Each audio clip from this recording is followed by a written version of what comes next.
Happy New Year, everybody! And I truly wish everybody a very happy 2024.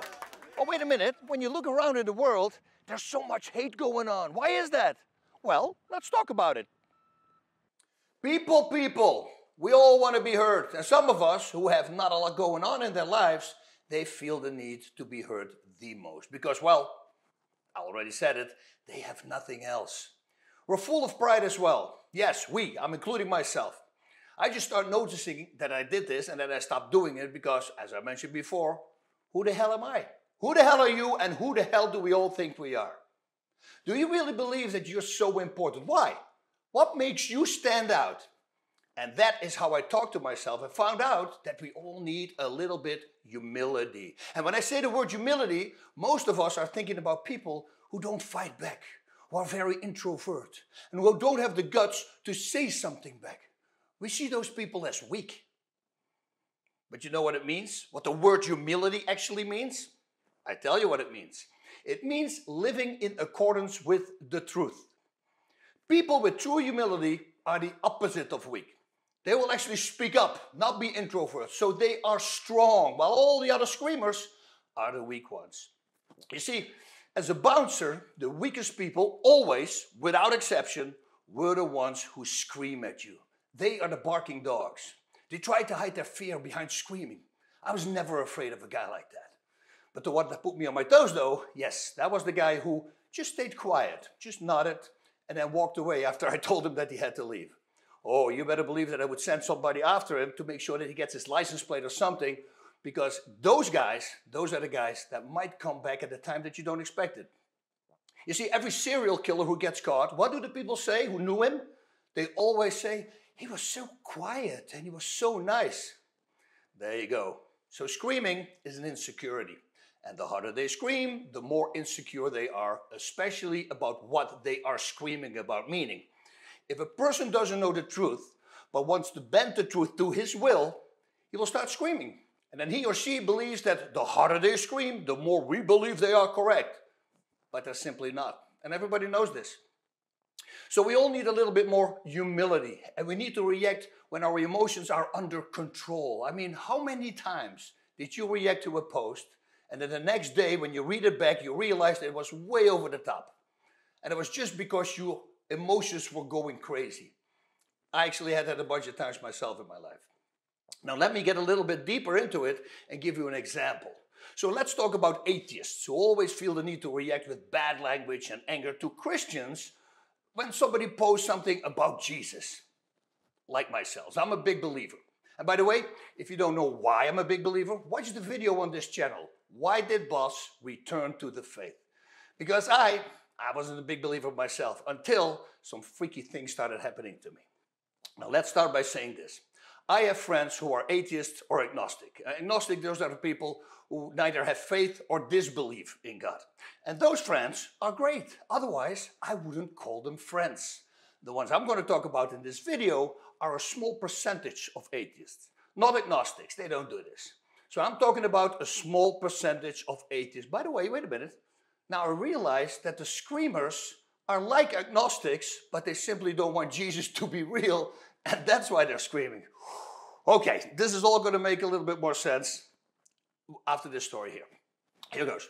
When a non-believer posts something online and writes that he believes there is no God, you almost won't see any Christian react to that post. And the Christians who do react are the ones that are not sure themselves if there's a God in their confused minds. And that's why they react. Somehow though, when a Christian talks about heaven or hell, a bunch of atheists, again, not a majority, but a bunch, feel the need to respond, and of course always doing that with anger and profanity. Same reason here. In their confused minds, they are not certain if there's heaven or hell.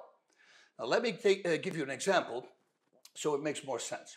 When I say that I believe in Santa Claus, most atheists are going to say, I'm not surprised, because you also believe in Jesus. This is, by the way, one of their go-to comebacks. But come on, guys, try to find something more original, okay? But when I stay with it and I say, no, I'm not kidding. Santa Claus is real. And I really keep pushing it. None of them will get angry. They'll probably laugh and they just leave the conversation because they go like, ah, this guy's cuckoo, right? They don't do anything because they know 100% positively there is no guy that delivers packages with the help of flying reindeers to every kid in the world through a chimney, and then he eats the cookies and the milk that the people leave for him. Nobody will react with anger because they are not certain, or well, actually they are 100% certain that Santa is not real. But wait, as soon as I replace Santa with Jesus, ooh, now they get fired up. So why is that? Because they aren't 100% certain there is no Jesus. We see this a lot in politics as well. The more people scream, the more insecure they are about what they believe is true. Whoever is right or wrong. I'm talking left, right, just an example. Same thing with this tape here. Everybody knows this tape is black. They wouldn't get angry when somebody says this tape is red, because every sane person in the world knows that this tape is simply black. They would say, and not scream, say, dude, it's black.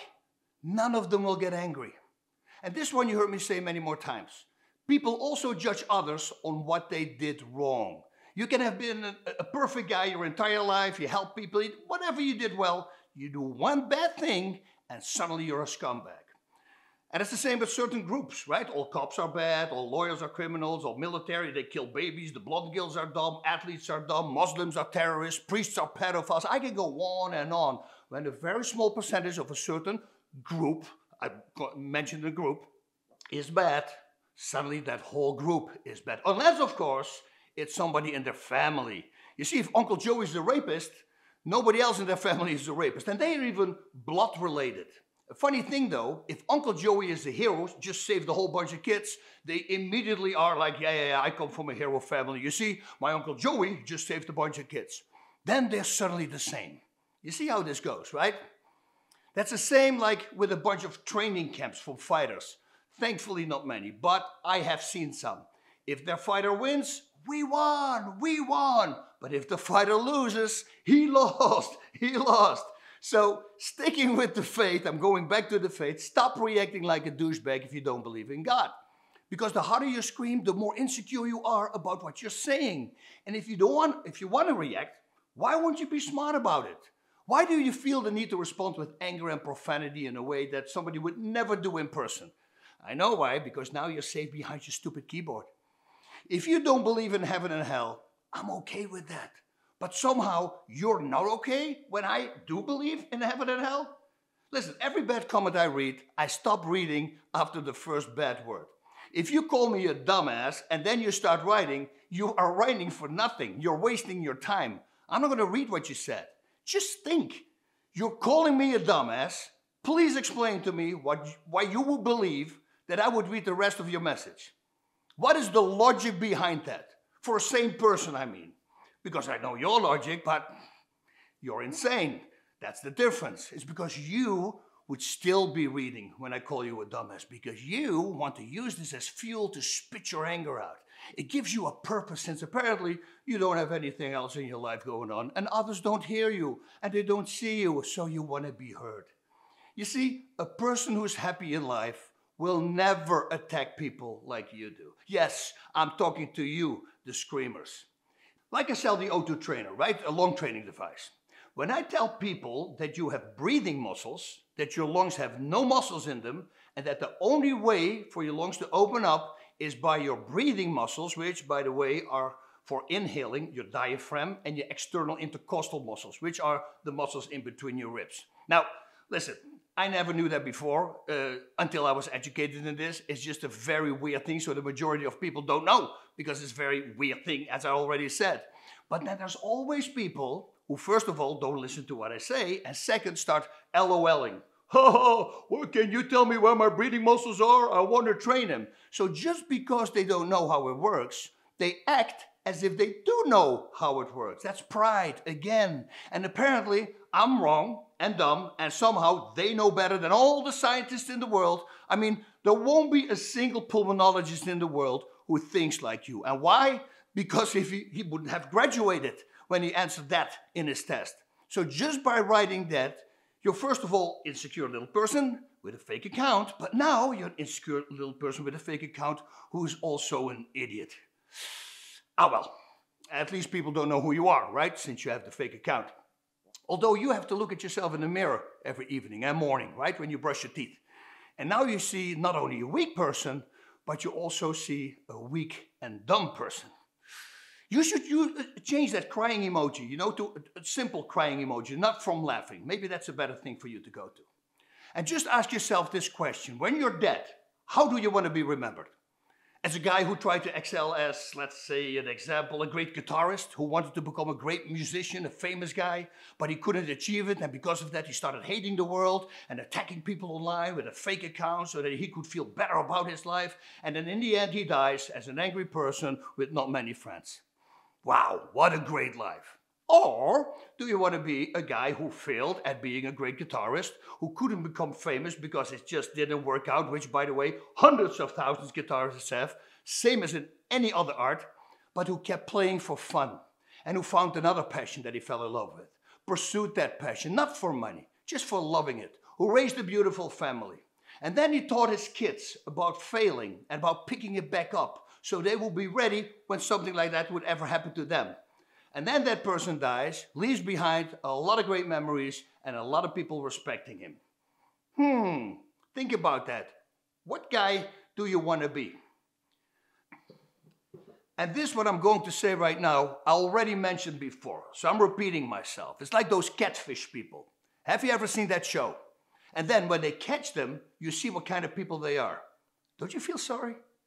One look and you see their entire life. It's really sad. Because they have no life. And they need to do this to feel important to themselves. And they can't even share it with anybody else. It's really sad. And I really mean this, very realistic way. I truly feel for these people. Imagine being like that. Something happened to them. Again, I really feel for them. And when people like that attack me, believe it or not, yes, you screamers, I'm throwing out a prayer for them. Because I know they're not in a happy place. Why else the anger? I send them a prayer hands emoji. But that's for the screamers who have no direction and who are just lost, right? If you are one of those guys with a fake account who like to attack people online and you're going to be a douche about it, yes, I will pray for you as well. But because you're trying to hurt people with your comments, I pray for you that you have the cojones to react from a real account with your real name. So if you start attacking me and you're a keyboard warrior, the only response you're going to get from me is a prayer hand emoji and a nuts emoji. And again, that means that I pray for you to find your nuts and become a man. Or woman, right? I mean, we have them in both sexes. Okay, I'm going to close out with this. It's weird, but you know immediately what I'm doing. Imagine you have two animals in your mind. You have a love animal and you have a hate animal. All of us have both. Which animal will grow the fastest? It's simple. It's the one that you feed the most. So I suggest you start feeding the love animal. It's hard because studies say that you get more endorphins and dopamines from being angry. And that's why you're feeding the hate animal the most. But focusing on the love animal will actually help you with being more social as well. And because of that, you're also going to get some real friends. And don't we all want true friends? Godspeed, everybody. Now, if you're one of those people who thrive on hate and didn't learn anything from this video, I give you one more boost. I love Jesus Christ. Osu.